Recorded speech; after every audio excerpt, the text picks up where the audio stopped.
The conference now. Hi to everyone and welcome to IMT Minalbi. We have had more than 200 registration for the conference today. This is the sixth conference we have organized this year in this online format, and we are of course always pleased to see you. Thank you very much for your participation. Today we are proposing a conference on a hot topic subject related to international mobility after the pandemic period we have just gone through. This subject is even more topical as the fifth pandemic wave is now looming, particularly in Europe. The organization of this conference was supported by the Institut Mines Telecom, the parent organization of IMT Minalbi, and the Agence Universitaire de la Francophonie. And we have today with us a representative of these two organizations. And I would like first to give them the floor to say a few words. So we have Olivier Pinette, Director of the International Relationship for IMT. So please, Olivier, if you want to give some words. Well, thank you, Philippe. So I don't have an echo, so I hope it will disturb too much. So yes, it's a well met, Anthony, Emilian. We don't know each other, but we just met through LinkedIn. So I hope we'll have an opportunity to talk a little longer during the conference and after the conference regarding what you're proposing. Yes, as you outlined the point, Philippe, we have been through the COVID-19, the pandemic period. It has been complicated for our students, for our faculty, to really to attract foreign students, to be able to make the same exposure or the same experience as before for our students. So that is why it's time for us to make the census of what has been done, because we've been doing quite a lot of things during the last 2 years. So it's time to make the census and see how we can go further and we can move forward, because I think we do have some experience, some lessons we can draw from what we've been going through, and that will be an opportunity for us to first of all to understand what you think of it, what you have been reflecting over it, and then share some of the thoughts and maybe get some ideas for the next strategy to develop. Thanks a lot. Thank you very much, Olivier. Emilian, a few words for us, please. Thank you very much.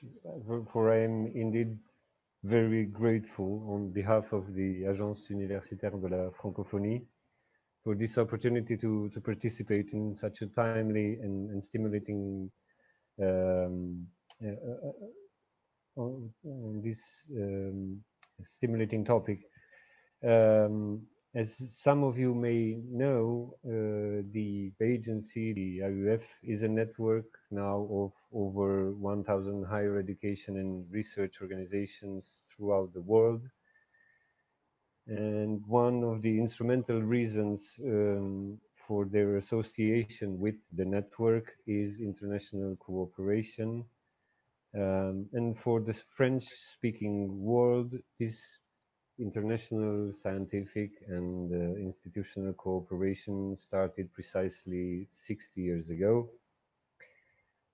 with the aim of bringing scientific advancement and maybe social betterment. And if the goal stayed the same, the ways to achieve it or to fail to achieve it never cease to evolve. And this is the reason why such a conference is key in identifying, discussing, testing, and promoting responsible but also fair and effective ways to imagine and foster what is still to come in education, research, and cooperation in general for the next generations. This is also the reason why the Western Directorate of the agency is quite confidently committed to international programs functioning as incentives and backing for emerging forms of cooperation. And it is in the framework of such a program that we are thrilled to have been able to resume and reset the collaboration with important institutions, among which the IMT-LB. So thank you very much. Look forward to the conference and to the discussions. Thank you very much, Emilian. And thank you to both of you for supporting our activity to offer to our students and partners this internationalization atom activities. So now I will say a word for Anthony. We are very pleased to welcome you, Anthony. You are a well-known figure in the field of internationalization of higher education. You study the field, of course, widely, and earned a PhD in theory and policy of education from Penn State University. Then you have held several positions in the academic field as Director of International Affairs. You published extensively on the subject, and this includes a recent book entitled Education Abroad, Bridging Scholarship and Practice. You recently founded the Gateway International Group, which is a company specialized in the next generation international education. And we are very delighted to hear your presentation. So it's up to you now to speak, Anthony, and thank you again for joining us today. Thank you very much.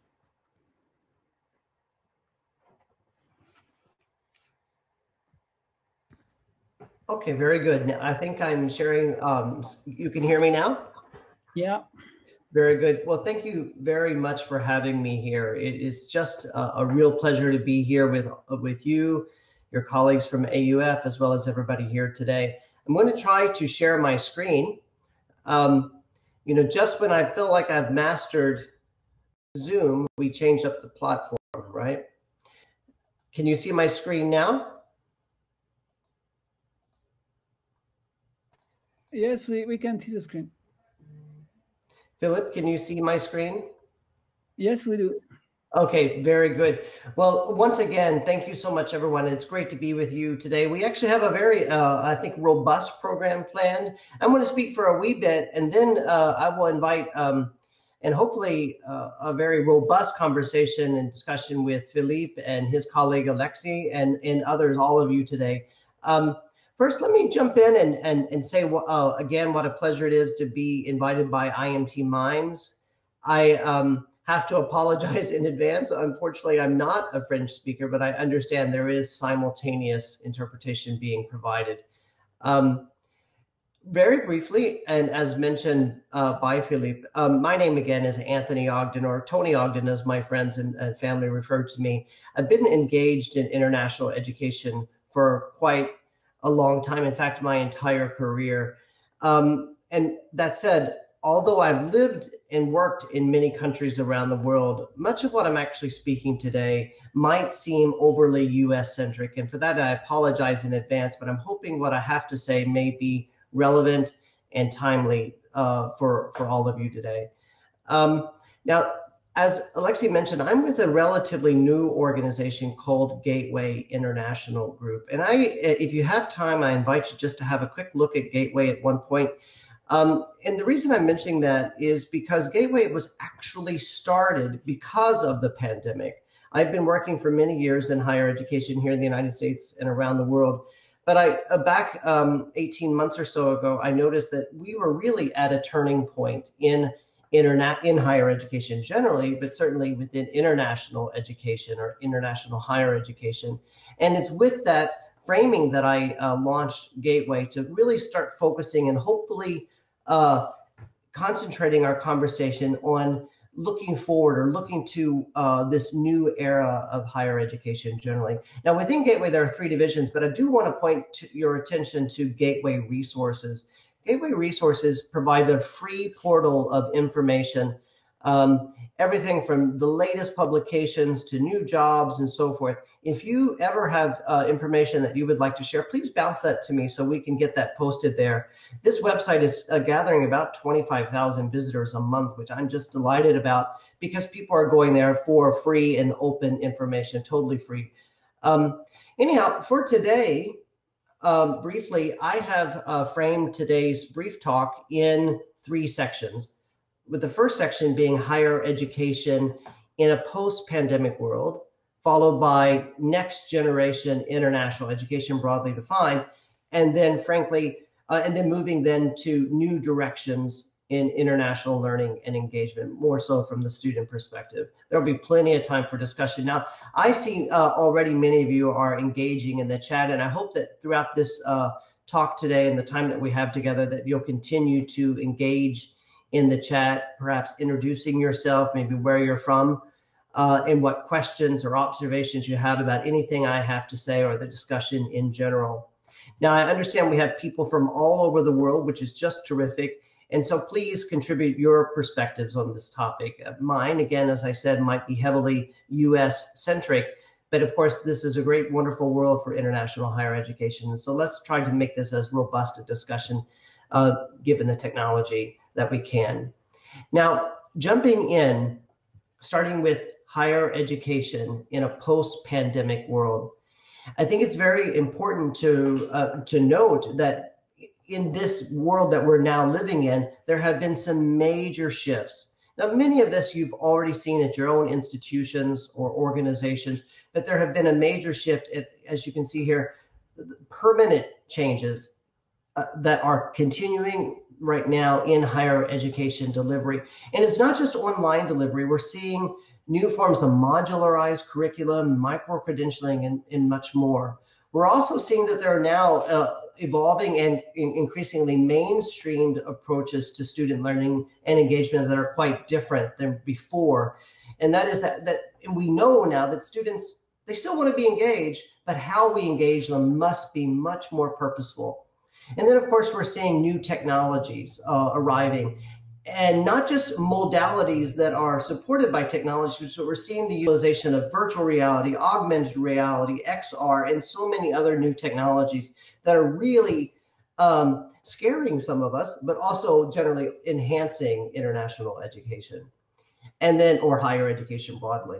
And then finally, especially here in the United States, there is increased attention, greater attention and prioritization of diversity, equity, and inclusion. And this is particularly important because for those of you who are familiar with US international education in particular, we've been talking about this since 1990s, early 1990s in a very robust way. But if we notice still today that there has been very limited movement overall in the total proportion of diverse students participating in our various forms of international learning and engagement.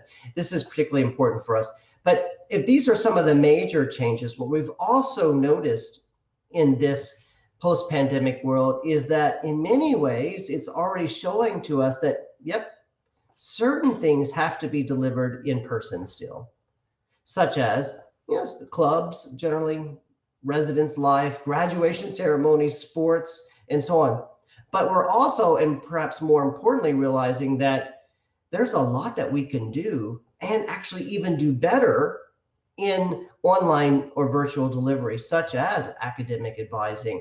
Already I'm seeing here in the US, academic advisors offering one-on-one Zoom-based type of programming or advising outside of normal office hours over the weekends and so forth, because by working from home, they're able to adjust their calendars and therefore provide students more responsive services outside of regular office hours. Same thing with mental health. We're seeing administrative services that students don't necessarily have to run across a campus to meet with key administrators, but in fact, they can just as easily seek what services they need in an online or virtual space.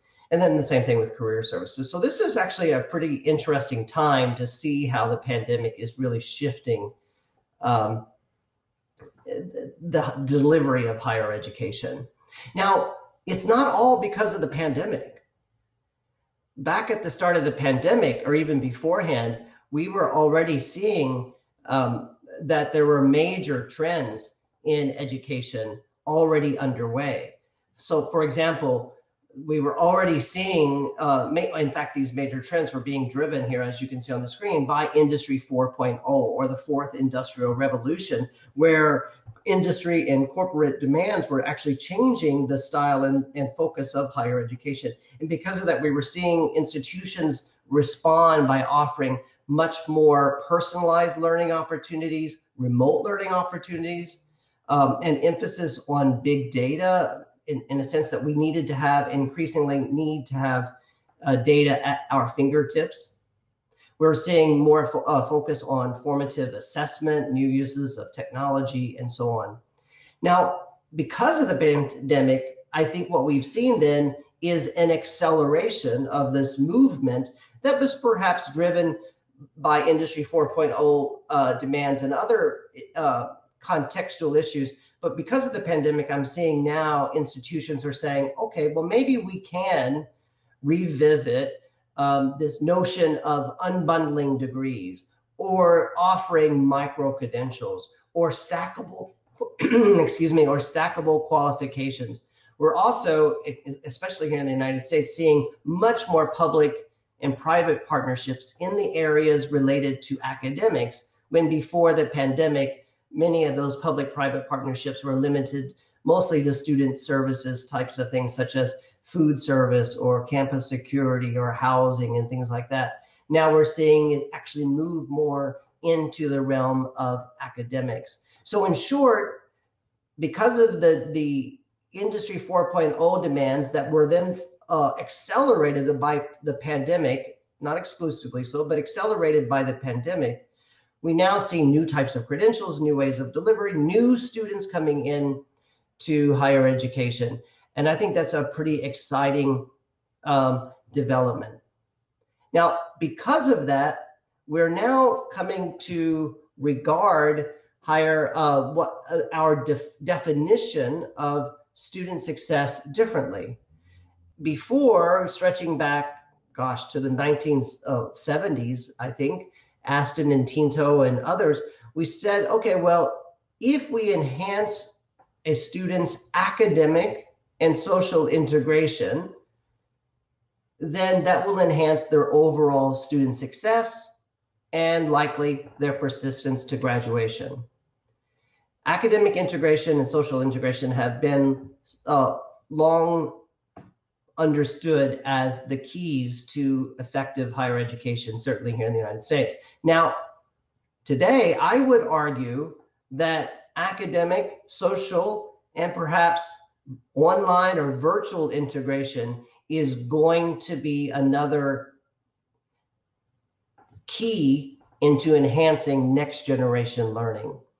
And you can see here everything from international student mobility, the sciences, to how we do research, to all sorts of the ways that we engage our students. Now, if these, and of course, everything I've said thus far are what you're already seeing in France and around the world in the shifts over the past 18 months or longer to higher education delivery and student learning. But the question then for today really is, so what is now the purpose of international higher education? Or is it changing? Is the purpose of international higher education changing? Now, that's a real question, folks. So if you have the chat, if you're able to understand how to use the chat, please do. I'd love to see your thoughts coming in as we continue to move forward in today's discussion. So for you, what is the purpose of international higher education? Now, we know the purpose has changed over the decades and it has expanded over the decades. Now, if we look here, prior to the pandemic, we knew and we saw year upon year upon year growth in the number of globally mobile students. And that was showing no sign of dipping. So in fact, without the pandemic, maybe it would have continued in in its sole emphasis on mobility. And in many ways, back to this question, what is the purpose? Many of us would have linked at least the purpose of international higher education to student mobility. Now, that said, when we look at international higher education generally, over the last 25 years, there have been a number of key areas of development that have influenced international student and scholar mobility, including has been over the last 25 years, certainly across the world, various parts of the world, a rising middle class. We've seen actually a total number of increasingly able students that are willing and interested in being able to seek education outside of their home countries. We've also seen, because of that perhaps, an increased competition for students. Now, the United States has largely been has largely hosted the largest number of international students for years. But as we've seen over the last decade, that market share, if you will, has actually declined, and growth has been happening in other areas, and no longer Anglophone areas, which have largely been Anglophone countries have largely received the largest number of international students. But now we see that has shifted, and in part because of this point. Now a student can go to France and take a full degree taught in English. Or they can go to Germany and take a full graduate or doctorate program even taught in English. Now, also the technology has enabled our students to be able to learn in different ways, but also how we recruit students, how we communicate with students, how we deliver education. And speaking of delivery of education, we've also seen over the last 25 years, more and more institutions around the world are saying, we want to develop academic program capacity, delivery capacity in other countries. Now, you've seen, for example, several Australian institutions now have campuses in Malaysia and parts of Southeast Asia. You see many international campuses having sites in South Korea or in countries of the Middle East. So, but also not only that, we're seeing now, and to jump ahead a bit, these academic continuity programs where students are able to study in country before coming here or wherever their final destination for study may be. We can talk more about that in a minute. And then, of course, we've seen more interest holistically in graduating students with some understanding of or some degree of global competence. And now, however you define global competence, we're seeing that there has been a great interest in this across the world. In other words, graduating students who understand the international nuances of their chosen discipline and are able to engage effectively in that discipline across the world. And then also there's been a great deal of commercialism of international higher education too, meaning it's not just institutions or universities and colleges that are engaged, but now we see a number of good organizations operating to support and enhance that flow of international students and scholars. But the reality is, it is and has been and will remain a shifting sand, the shifting sands, as I like to refer to it, of international higher education. Now, of course, you can see here, leading up to about the pandemic, these are some of the trends that we have seen. A push, for example, to achieve world-class status. And we all know that by international rankings. To a large extent, many of us at institutions are focused on enhancing our global standing, or at least the perception of our global standing, through our increasing ranking or our position in rankings with QS, Times Higher Ed, Shanghai, and so on. We're also now seeing and still seeing an emphasis on cooperative networking. Now, international partnerships and linkages are not new, but now we're seeing more and more emphasis across various parts of institutions that we may not have seen previously in the last 25 years. Now, Also, and perhaps spurring this, is there have now been a number of countries around the world, the US not being one of them, that have now a national policy and oftentimes funding to support international education. New Zealand, Australia, and many countries around the world have a national policy. And yet other countries have actually seen an increase, perhaps even during our previous presidential administration here in the United States, an increase in isolationism, and particularly in this case, nationalistic rhetoric that actually is off-putting to educators and to students alike. And then, of course, an increase here in recent years on data-driven decision-making. How many reports do we all see being released daily? And we really are pleased to see them, that actually report on trends, on mobility trends, on everything you can imagine with regard to international higher education. Now, finally, here is internationalization at home. Now, I tell you, if you're in the United States, you're often envious of the momentum this construct is getting in Europe. In the United States, for example, internationalization at home isn't really well spoken or well recognized, unlike it is there, for example, in Europe and other parts of the world. But that, I think, is now changing, which I will come back to that. I'm foreshadowing to that for later. Now, today, here we are today, and that is, now we have a whole host of new questions that are challenging us. And I'll just read some of these questions, and I'm hoping you can see this on your screen. And that is, how have new forms of international programming expanded access to student learning and engagement? As we know and have known for many years, those that participate in international learning and engagement are students who opt in, meaning they avail themselves of such opportunities. But now, how are we using all these new modalities or forms of international programming to really expand international learning and engagement to all students, faculty, and staff? And then secondly, how can we, or how must we, what must we do now to avoid the temptation of returning to the way things were?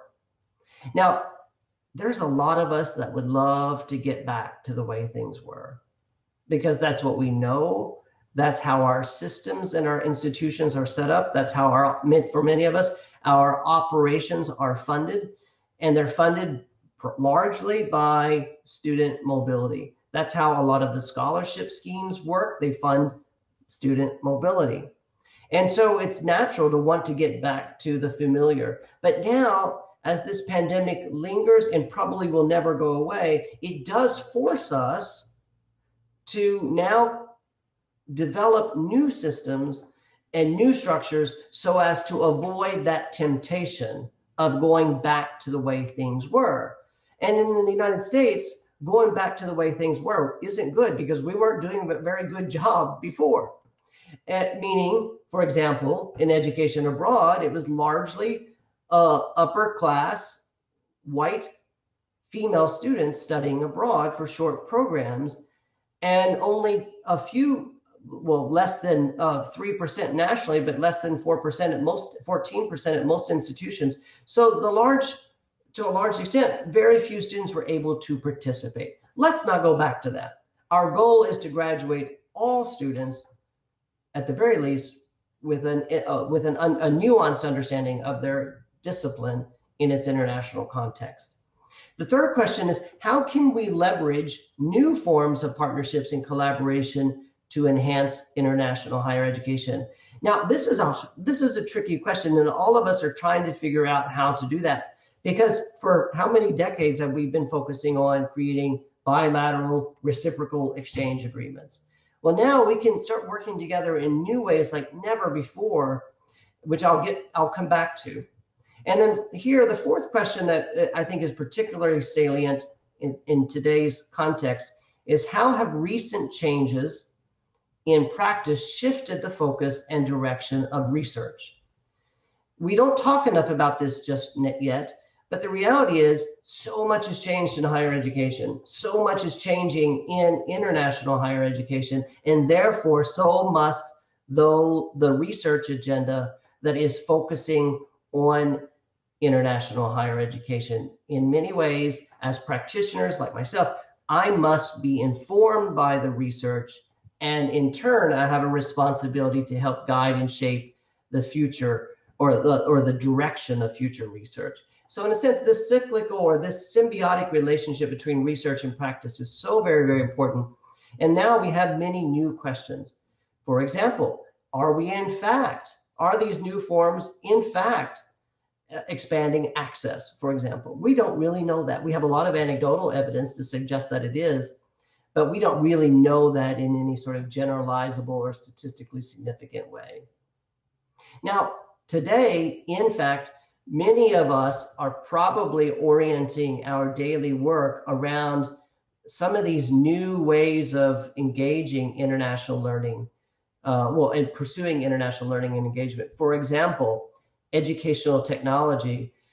I mentioned a moment ago, I started Gateway International Group. I never would have imagined that we would be contacted by so many educational technology companies. So many of these organizations, they know their technology, but they don't quite know yet how to enter international higher education context with any degree of success. So they're contacting folks like me. What we know is that these educational technologies have long existed. They're becoming better, and they're becoming more mainstreamed and affordable, so that even anybody outside of your IT office can understand and leverage these technologies to enhance education. Now, because of the pandemic, we were forced to do this. But now we have this enhanced familiarity that can really be accelerated. These platforms are offering some amazing abilities. Every day I'm learning about a new platform that's just extraordinary. For example, one platform is Podium Education. They're offering global tech programming. For example, they're offering programming of an international global nature about how to do coding and data analytics and all of this in an online virtual type of setting. It's extraordinary. Now, also, many of us around the world, in fact, I was part of a panel earlier this week on COIL programming. Now, if you're not familiar with that acronym, well, I imagine all of you are familiar with this acronym, the Collaborative Online International Learning. Now, within the COIL model, we're seeing more and more faculty members who are saying, yes, I would love to connect my course and my students with a faculty member and students in a familiar disciplinary context internationally. And this is really very exciting. Now, there are some questions about scalability and so on. And there are many other ways of COIL-related type of programming initiatives underway that are very, very exciting. Now, one of the challenges, hence to my question earlier about no turning back, is if we don't develop the systems and structures, we're not going to be able to support COIL programming because it doesn't align with the standard or the more common systems and structures that we have to support international learning. Then we also see here more attention given to virtual exchange alliances. Now, this area here is particularly the most exciting for me and perhaps for some of you as well. Imagine, up until recently, our students, in order to, say, study abroad, they had to participate, they literally had to get on a plane or a train and go to another country. That was how they had to do it. They literally had to go away for a semester. And that's how we did our exchanges. But can't we see a world where a student may be at your institution or mine where they just want to take one course at IMT Minds? They just want that one course. Because at IMT, they have this great professor, or they have this course that my institution doesn't offer, but they just want a course. They don't necessarily want, or maybe they can't even afford to go to France for a whole semester, but they just want that one course. Now we're starting to see organizations working to develop course exchange alliances where a student can be fully registered, fully in place at their home institution, but take a course abroad. I think that's just terrific. And in fact, they can take, maybe you can imagine a semester where they have one course from IMT Mines, another course from, University of Sydney. How exciting would that be? And then, of course, we're seeing much more in these collaborative degree programs. Up until recently, up until before the pandemic, we focused so much on 2+2s or 3+2s and all of these sorts of combinations. But now we're seeing so many other ways of engaging students. Now, earlier I mentioned academic continuity programming. You may know this by another name, but that's where students are saying, I'm in India. I want to take 1 year here in India and then pursue my second, third, and fourth years in my target institution. And now we're seeing many such programs emerging, not just for ESL, but true academic delivery. And this allows students to afford education in differently, allows them to adjust to a new academic culture in much more with much more ease. So these are some of the developments that I'm seeing, and I imagine you're seeing more as well. And hopefully in the discussion, we can talk about these and other sorts of development. So let me jump to then the third section today. And that is, what are the major questions driving international learning and engagement specifically? What are those questions today that really are driving international learning and engagement? And then I just put here for reflection, do we need a new definition? Now, whether you refer to education abroad or learning abroad or international exchange, whatever definition, all of those are related to physical mobility. Do we need some other definition that is much more encompassing of all the more expanded array of engagement? Now, here are some of those questions that for me are really driving my discussions almost every single day. And one, shifting emphasis. Essentially, and as I've already alluded to, how can we expand, not replace, how can we expand from mobility-based programming to include other forms? Now, again, I mentioned earlier about no turning back or trying to resist the temptation to get back to the way things were.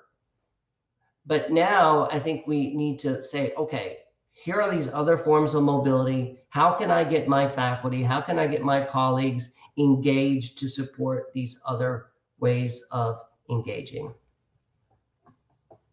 Now, I'm not seeing much happening in the chat room. I hope folks are able to follow me there. Feel free to comment in the chat room for me. And then the second question is around diversification, as I mentioned a moment ago. How can we drive participation to actually be more reflective of our institutions? And what I mean by that is, for example, in the United States, we'll often hear a colleague say, oh, my percentage of, for example, African-American students is at 7%, which is about the same as open doors. So we are doing such a good job. I think you already see the flaw. They're comparing their education abroad enrollments, for example, to that of the national, rather than to the percentage of that particular population at their home institution. So how, as higher education becomes more diverse, how are we ensuring that our participation is reflective of that diversity? And then again, what new technologies can be utilized to enhance operations, program delivery, student learning? I'm sure we're all talking about that. And then the next two are very, very important as well. And that the first is about modalities. Over the last 18 months, we have all been focusing on new modalities. I mentioned COIL, for example, or virtual exchange alliances and so on. There are many other things. But the reality is, we also need not just to think about how students, well, the means through which students are learning or the modality, But I'm not hearing many of us talking these days about pedagogy. And that is, how are we teaching in these new spaces in ways that are effective? I'm going to come back to that, but we really do need to make sure that we transition out of the modalities a little bit into pedagogies. Just because we're now doing COIL doesn't mean we're being effective at COIL in ways that are designed to be effective. Now, let me go into a little bit more depth. When we look at, if you agree with me, I've been sort of looking at a continuum of international learning and engagement. Just imagine a big continuum. Now, our mainstay, at least since 1945, has been mobility education, as I mentioned earlier. And that is, we say, okay, we want our students to be able to engage in international learning and engagement. We want them to study abroad. In Europe, you have Erasmus program. Erasmus program has been designed to get students to study in other contexts around Europe and other parts of the world. And that's been our focus. I've been calling that here lately mobility education. In other words, we're maximizing opportunity through international mobility. For those lucky students who have the wherewithal, the means, the money, whatever it requires to be able to participate, good on them. That's been our mainstay. Now, of course, those of you who have internationalization at home may say, well, maybe not. We can come back to that. Now, that I have been looking lately at this continuum in a much more expanded way, and leading to access education being a second, not as we talked about maybe a year ago, a replacement of mobility, but rather an expansion of this continuum. Hence, access education is where we maximize access through online learning and engagement. Now, many of us were saying a year ago, well, online's not as good as in person. Students really need to go abroad. They really need to be there and touch and smell and taste and be fully present.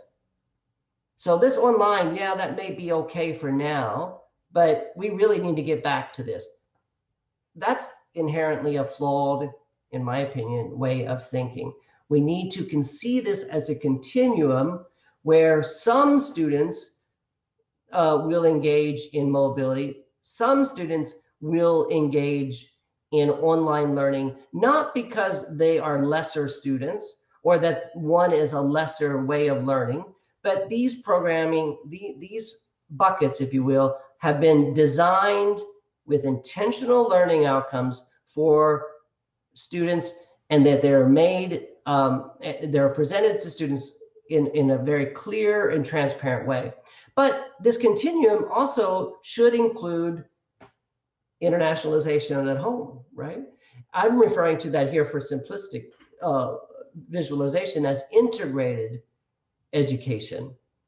And that is where we're maximizing equity through curricular and campus internationalization. Because of modalities such as COIL and some of these other modalities that are coming forward today, imagine a student is not going into the international office and saying, oh, I want to do this exchange program, or I want to apply for Erasmus to be able to do an exchange program. They're actually, just by the mere fact of going to a class, that class is embedding international elements of that particular discipline in the course's curriculum, but also now they might actually be assigned to virtual teams. For example, Gateway is working with a university here in the United States called York College of Pennsylvania, and they are engaging their students business students in a 1-week simulation where the students are doing an entrepreneurship design challenge with Hewlett Packard or HP as part of their course. We weren't doing that before because it wasn't as mainstreamed as it is now. So I think what we're going to see are more and more students are coming to their classes expecting that they're going to be engaged in some real and meaningful way with people around the world. It could be their peers or other sort of educators. So in a sense, if you agree with me, this continuum is now expanded. We now have mobility education, we have access education, and we have integrated education. One is not less than the other, but these are now an expanded toolkit. I'm excited about this, as you might be able to tell, because now we have this real opportunity to leverage other ways of engaging students so that all students will graduate having achieved some level of international learning. Now, it's not like these didn't exist before, but because of technology, because of mainstreaming acceptance, because of faculty engagement and others, we're now seeing a much more expanded continuum. And now, how can you not be excited about that? So let me pause for 1 second and look a little bit back to the history. Now, I'm specifically now speaking to education abroad or learning abroad. And this may resemble the history in your countries, but here in the United States, this is specifically what I'm referring to, but I think it might resonate with you. After World War II, upwards to maybe the late 1980s, in the United States, JYA was what we referred to, junior year abroad. And at the time, we sort of joke now, but these students off they go to Paris, they put on a beret, they smoke a cigarette, and they feel like they've lived abroad. And that was the whole purpose, to go abroad, see the world, learn languages, become culturally competent. That was our whole focus for several decades. And then in the 90s, late 80s, we started seeing folks say, you know what, maybe if we keep prioritizing JYA, maybe we're not being inclusive to a greater variety or diversity of students. So let's offer 1 semester programs, and that will promote greater access. And maybe because it's only 1 semester, students will start looking outside of France and Italy and England, and maybe we'll consider locations such as in East Asia or in India or in South America. I think we have somebody here from Brazil today. So from Brazil and so forth. And so that's what we were doing for a long time. And so what we saw then is now the percentage of students doing JYA is down to 2-3%, whereas this has gone up over that period. And then, of course, later in the 90s, early 2000s, we started seeing more increasing interest in short-term study. Now, of course, it's all relatively short-term, but in this case, programs of less than 8 weeks. And so students were saying, and faculty were saying, you know what, short-term study may not be ideal, but it does engage faculty and it does promote curricular internationalization or curriculum integration in ways that these other programs really didn't. So now students in more underrepresented disciplines, such as like engineering at the time, could now participate in international learning in ways that they may not have been able to do so beforehand, which is pretty amazing, right? And then we got to the pandemic, and then all of a sudden we started seeing this need to say, okay, students can't travel, we can't travel. So how can we leverage online programming in one form or another to present new possibilities? Does this sound familiar to you, this sort of trajectory I'm presenting here? What we're seeing here is this evolution. But hang on. Does anybody have a problem with this? I think we're forgetting something important here. And that is the reality that when these shifts happened, a lot of people were angry. A lot of people were really frustrated. And many people predicted the end of the world when we started adding short-term programs. Now, I was directing a program for American students in Japan for many years. And my students were coming to Japan for a semester or for a year program. And then the organization I was working with said, Tony, we now need you to add summer programs. And so I did at the time what everybody else did. I said, okay. And I said, how long? And they said 6 weeks. So I tried to cram as much I could in 6 weeks. And then students came on these 6-week programs, and then they weren't happy. And they went back and said, oh, that was a problem. That wasn't great. Well, of course not. But that's what we did. And then we realized, hang on. We need to now start designing these programs with real intention, with real focus. And that's what we started doing at that point. Okay, it says my internet is unstable. I hope you can hear me. I'll continue, but let somebody put in the chat if you can't hear me, okay? But anyhow, so we started designing short-term programs with much more, thank you, Olivier. We said, okay, it's not that one is better than the other. We now need to design with purpose and intention. And that's what we did. And now here we are again to online learning. And the first thing we did was right at the outset of the pandemic, we just took our programs that were designed for in-person learning and we threw them up on the internet. And that takes me to this image. Maybe you've seen this image. And maybe you know the phrase, and maybe there's such a phrase in France. And the phrase here in the United States, or at least where I'm from, is you can put lipstick on a pig, but it's still a pig. In other words, at the time, last year, we took all these programs, like internship programs, and said, okay, well, you can't go abroad, but here, you can work for a company virtually. And at the time, if you went to anybody's website, any institution's website, and you looked at their international internship program, you immediately clicked in, and 2 pages in, maximum 2 pages, you could see immediately that the program wasn't designed for online learning. Instead, it was designed for residential or in-person learning. And yet we somehow miraculously thought that these students would have the same learning outcomes.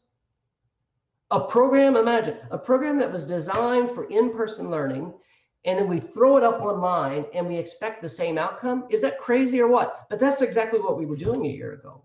Now, fortunately, and I think I've got a thumbs up here. Thank you very much. But that's what the issue is now. And so very specifically and hurriedly, I'm going to just describe a very a simple example to emphasize this, and that is international internships. Now, there's an organization who's been doing remote and in-person internships for a number of years, and they're called Next Step Connections. If you don't know about them, there's their website there. But they are very, very clear in their rationale. And they said, hang on, folks, there is a reason why some students should do an in-person internship, depending on what it is that they must learn or be able to accomplish. They really ought to be on site in person.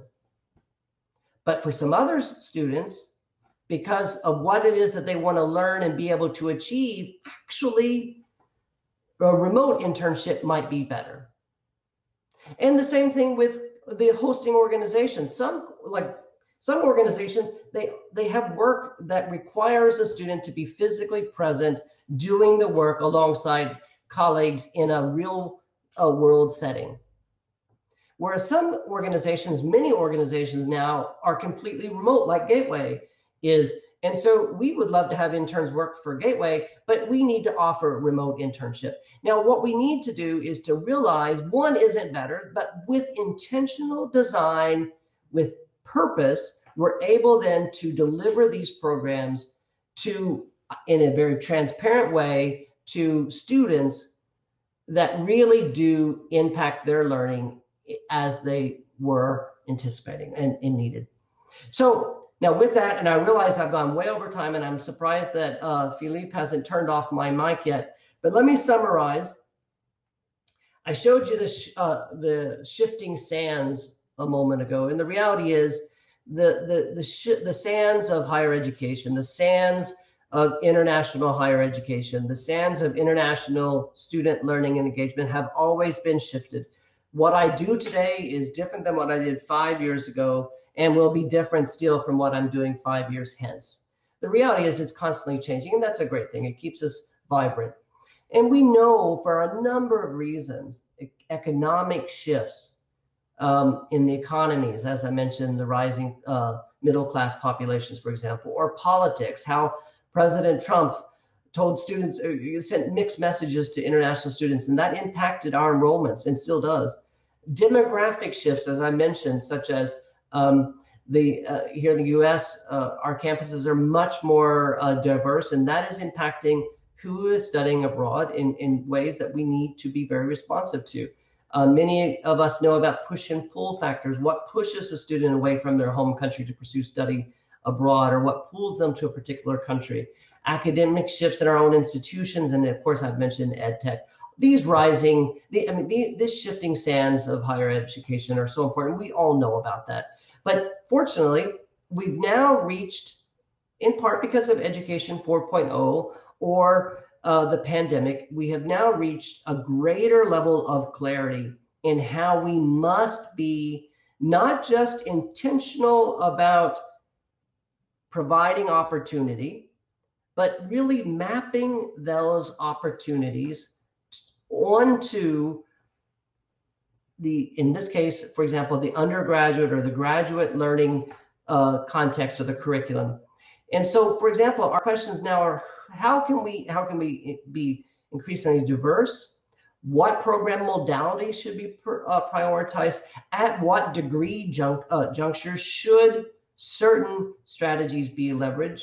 Where, in this case, where are we delivering this learning? Is it in our classrooms? Is it abroad? Is it in some sort of online case? And then how will we learn? How will we teach the pedagogies? What modalities and such will be mainstreamed? So this is so very important, and it's a good point to end on. But that said, I have one more slide, and that is right now, in many ways, this is still a tough time for international educators around the world. Many of us have seen our colleagues lose jobs, our office budgets being cut, our positions or our offices being consolidated. And in many ways, it's been very tough, but I'm still an optimist that we are now arriving at next generation international education. We have new context, we have new technologies, we have new modalities and increased awareness of new pedagogies or a revisit to old pedagogies. We have new stakeholders, we have new voices in lifelong learners, we have new policies. And all in all, this is a pretty exciting time. And so with that, let me pause and say thank you. I appreciate your attention. I know this is a two-dimensional space. It's hard to be interactive, but I'm going to stop sharing and ask Philippe and Alexi to take over. And I hope for this presentation, my camera was actually on. Yes, don't worry, it was on, and we heard you perfectly. It was extremely interesting, and I hope we will have a lot of questions. Actually, I'm going to activate the Q&A mode, so you can ask your question in the chat box, and we will just make them appear so we can, Anthony, you will be able to answer these questions. I might be the one, I might begin with one simple question, and it was very interesting to see the continuum you were explaining. From mobility education to access education to integrated into education. But I would like to ask you, is it really sustainable on the long term, or is it just this integrated education, the online possibilities and blended mobility? Is it just the fact of we are living in a pandemic, a very strong pandemic, a crisis, and when the world when we come back to a normal world, we will come back to mobility education without taking on this integrated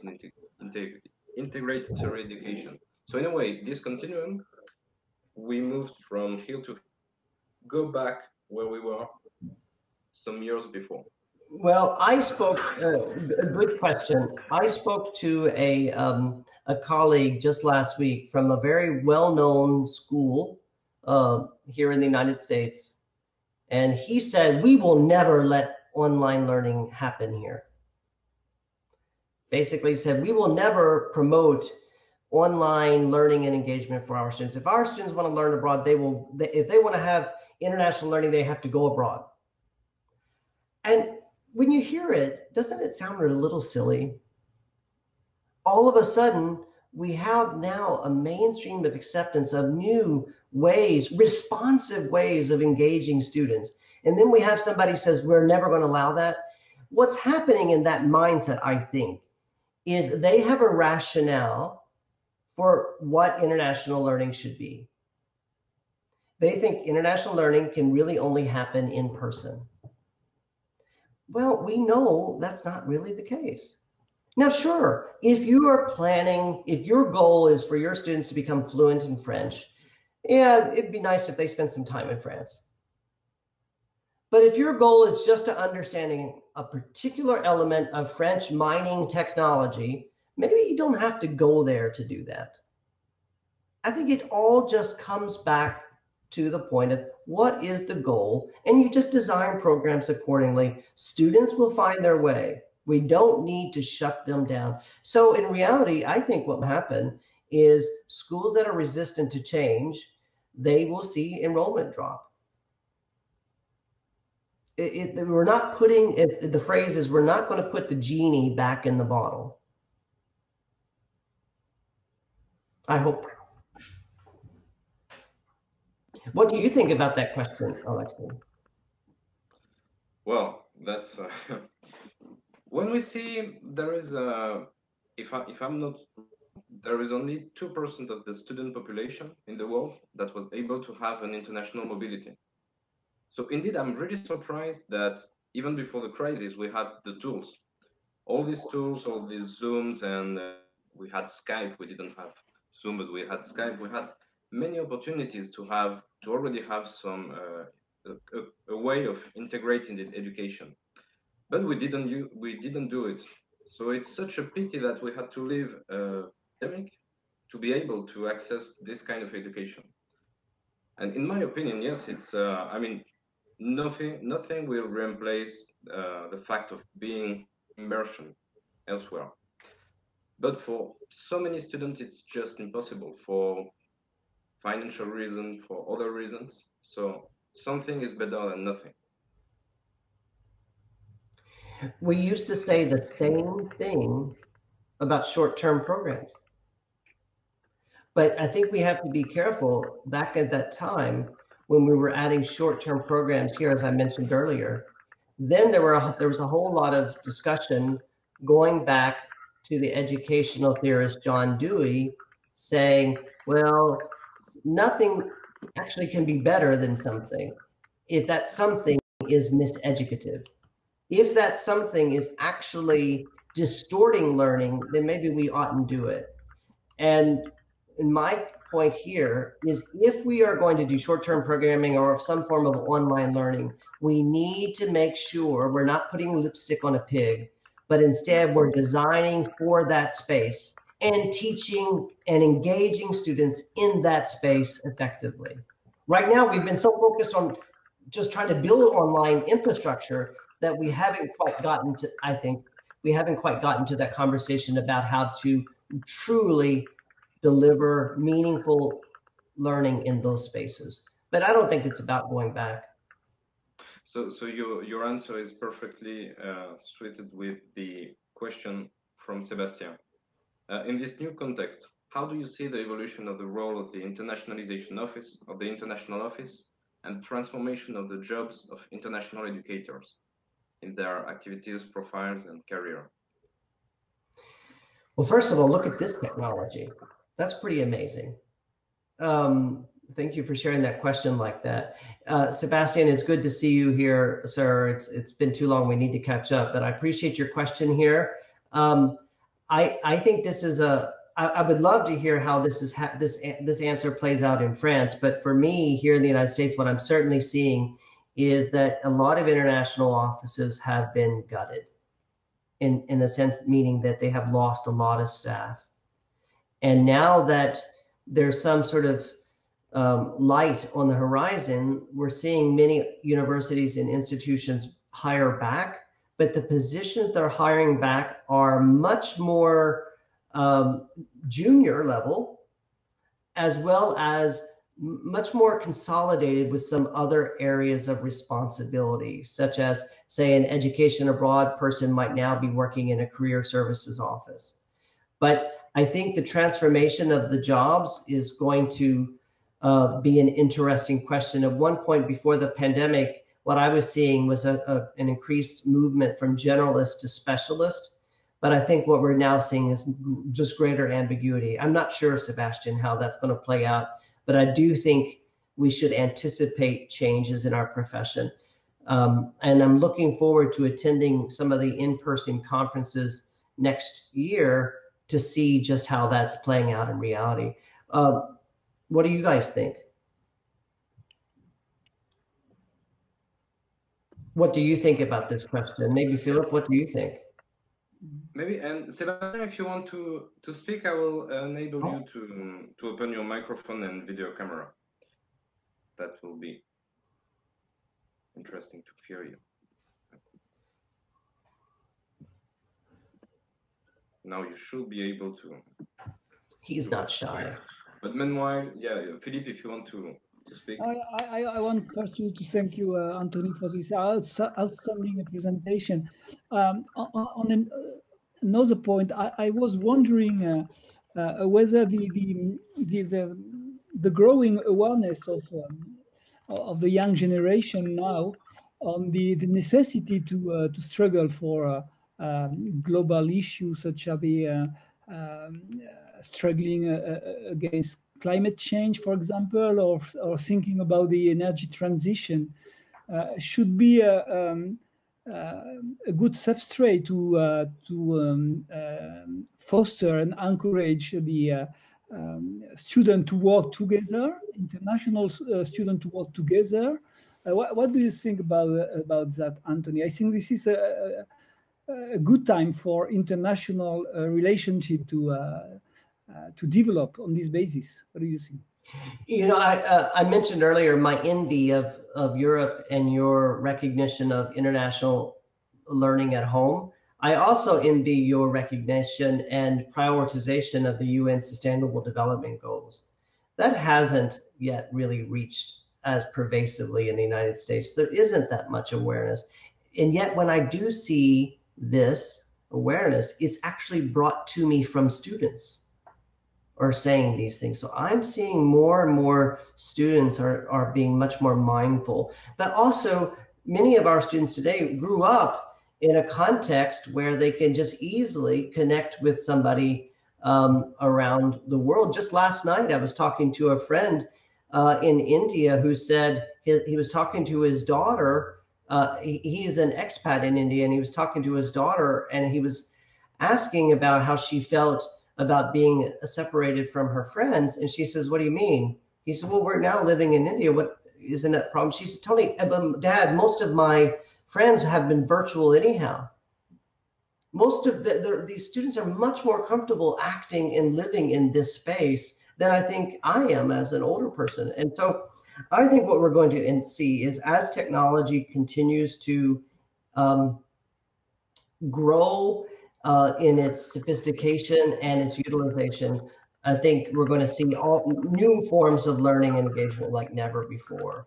I think mobility is still important, but we're going to see so much more.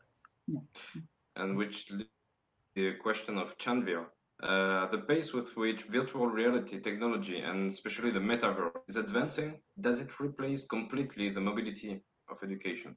I hope not. No. The short answer, well, who knows, but I hope not. But I do think that there's still many reasons, as I said earlier, why we all must live and learn alongside people in different cultures. But depending on what it is that you need to know, well, maybe you don't have to physically be present. And so another question on the human relation from Catherine. Do you think the human relation participate in learning? in addition to content? If so, what impact on human resources to ensure more personalized coaching? Catherine, I'm not quite sure I follow your question. What do you folks think? What is the part of human relation in learning? I guess not only the content, but is it, in a way, are you able to learn alone, or do you need interaction with other human beings? Well, that's okay. That's interesting. Well, I quoted John Dewey earlier, and one of his 1920s books was Education and Experience, right? He says you can't just have experience, you have to have reflection of experience. And I think we need to be able to have engaged students in meaningful experiences, but also help coach them and guide them in meaningful interpretation and reflection of those experiences. So that's the same thing, well, since the 1920s, at least, where we've been thinking about guided reflection. And in this case, whether the experience is online or in person, the reflection is still much the same. We're talking in this case, in this answer, about a modality, not a pedagogy. What I think Catherine's question is about learning itself, which is so very, very important, and the transition that we need to be asking ourselves as we go forward in this new era. Yeah. And so let me publish another question by Katia.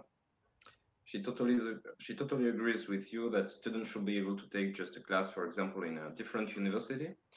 She's leading an Erasmus project in France, Italy, and Lithuania, and for IMT Minalvi, indeed. And these students, they work in a team with a company on a real challenge, and she only acts as a facilitator. And she thinks this could be the future of internationalization. What do you think about this type of learning? So where teachers are only facilitators. Well, thank you, Katya. I think you're exact. I don't know that it's the future. I think it is an element of the future of internationalization. And you can see every day more and more institutions here in the United States are prioritizing global entrepreneurship.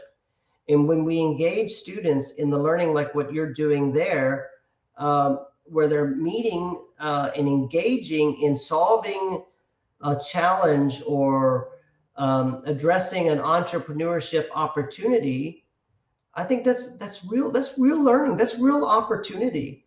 And because it's compressed in time, it does sort of force students to work in multicultural teams in ways that they may not actually get in-person teams. So this is, I think it's a grand future, but it's part of many modalities, I think. So here I share a remark from Catherine to Katia, so maybe they will be able to exchange between themselves. It's the difficulty of this platform. We cannot really have a real exchange. But let me publish another question by Paul. He's asking if you think that an international frame is necessary to evaluate the opportunity or not to live an education abroad. And is it necessary to create such an international frame? And this question is very relevant because in the case of IMT Minalbi, there is our students, in order to graduate, they must spend at least 6 months abroad. And there is no exception. So would it be necessary to create a frame to evaluate this necessity? Well, let me address this question indirectly. There have been, and there are many institutions that require students to study abroad. Or there are academic degree programs that require students to study abroad. I have never been a proponent of that. I've never been a supporter of that.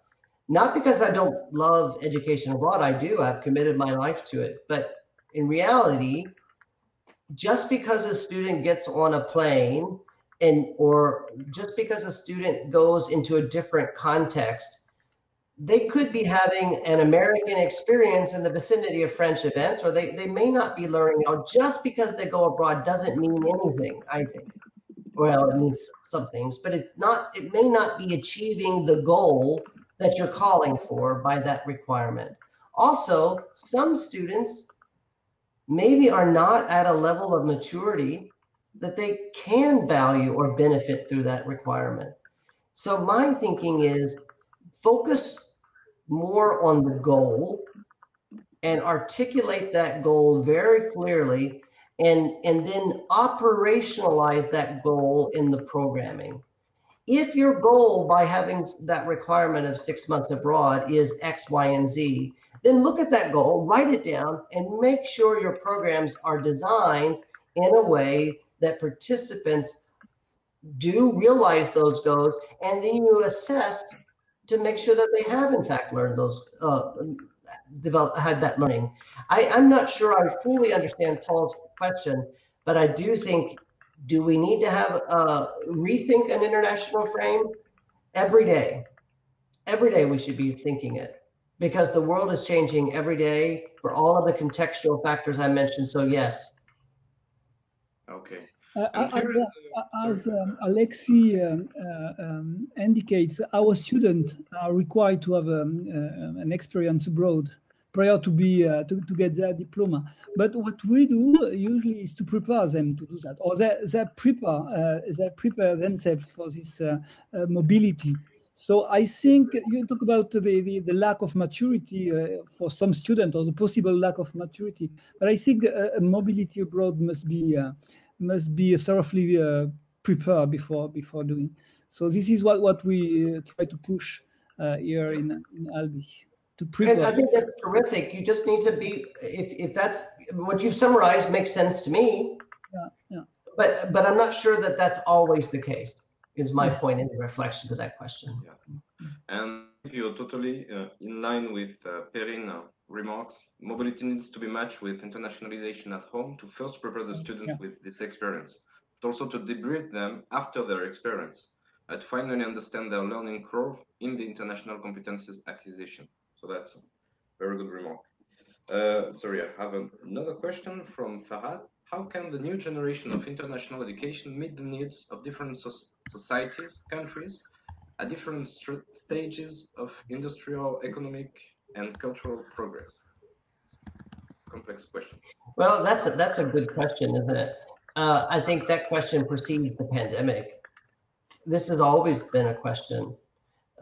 Certainly here in the United States, we've been talking about colonial or post-colonial education and how we need to be very mindful of when we're sending our students abroad, so that they don't just exercise their ethnocentrism in a place, but truly to try to apprehend the perspective, or at least apprehend the questions that people are asking there and how they're answering those questions, rather than coming into a new culture with a cookie cutter. On the other hand, we're seeing since the 1960s, we had folks like Ivan Illich talk about students going abroad and selling their American middle-class way of living to other people. That there's no value in that. So I think Farhad's question is so very important, but it's also a timeless question.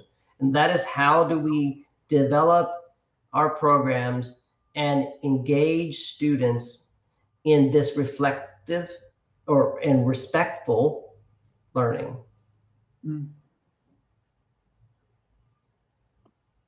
So I'm afraid we're running almost out of time, so I'm going to publish one last question by Cisse Arona.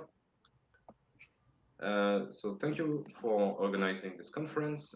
He thinks that the international education of students will change in the post-COVID context, but immersion in host countries remains a strong pillar of this mobility. On the other hand, this approach may be appropriate in developing countries where the weakness of resources prevents some brilliant students from improving their knowledge and their practices. What do you think about it? Well, Cisse, I thank you as well. And again, thanks to all the very good folks there at IMT Minds and AUF and others for making today possible. So thank you, all of you, and thank you, Cisse, for being here. I think your question answers itself, and that is by having a continuum, an expanded continuum of learning engagement that will be able to maximize learning in different ways around the world. You know, having traveled around the world myself, and I have visited, for example, homestays where my students have lived, and I saw how those families truly valued having a student living with them and how meaningful that was for them. You know, you're not going to replace that learning by having an online module. On the other side, when we see students and others who just want to engage in a way that, you know, going, for example, coming to the United States is tough, it's expensive, and maybe they just want to have an internship with an American company, for example, or a French company. And that is very realistic and doable. We can use online learning in ways to truly elevate opportunities for some of the world's most brilliant minds. So I'm hoping that we can expand that continuum, leverage it for all students so that all students can avail themselves in this type of learning. Okay, and so I will publish one last question, and also because it's an answer of Sebastian Linden to you, Anthony. Thank you for your previous answer, which demonstrate that one, international education becomes more strategic, but two, many universities don't invest in their international staff. And he wants to ask you something about another issue. How do you see the new geopolitical situation in higher education, particularly in the relation with China? Sebastian, it's a tough question. I have to tell you, I have found, I'll speak from the US perspective. I have found the conversations with regard to China very upsetting. In many ways, President Trump and others have sort of repositioned Chinese students as if they are spies. And therefore, we've closed down many Confucius institutes, for example, in this country. I think it's actually racist, and I think it's short-sighted.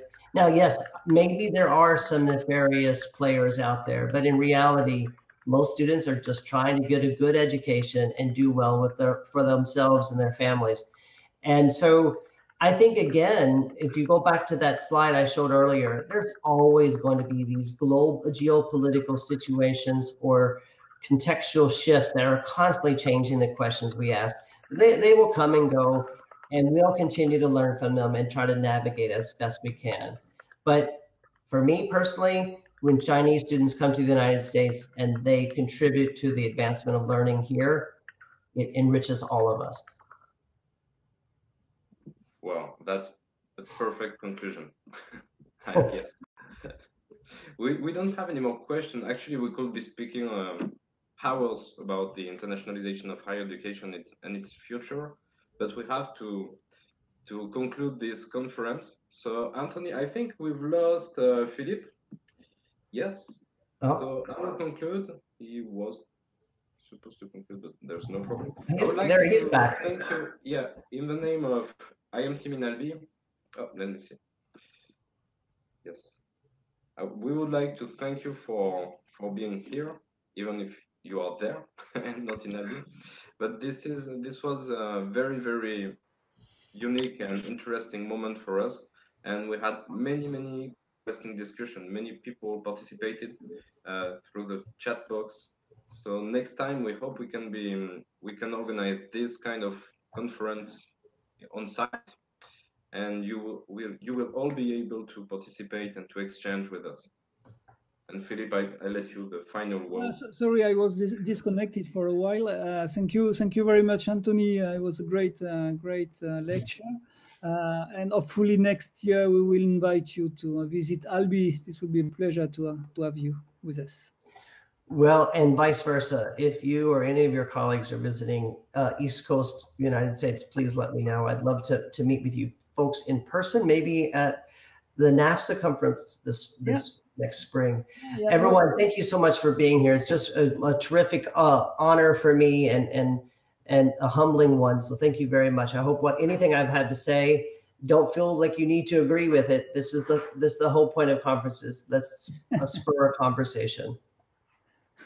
I put my email in the chat, so feel free to email me if you'd like to continue that chat as well. Yeah.